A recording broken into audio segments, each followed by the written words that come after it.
اور جب ان پر عذاب واقع ہوتا تو کہتے کہ موسیٰ ہمارے لیے اپنے پروردگار سے دعا کرو جیسا اس نے تم سے عہد کر رکھا ہے،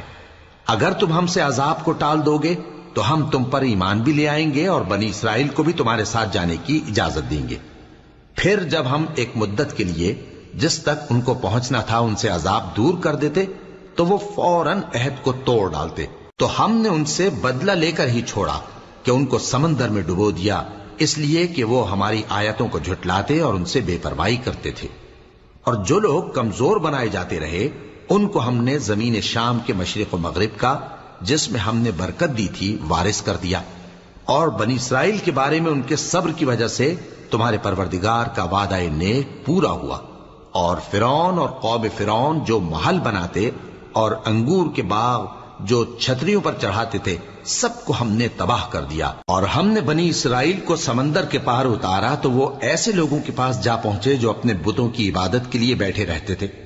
بنی اسرائیل کہنے لگے کہ موسیٰ جیسے ان لوگوں کے معبود ہیں ہمارے لیے بھی ایک معبود بنا دو۔ فرمایا کہ تم بڑے ہی جاہل لوگ ہو،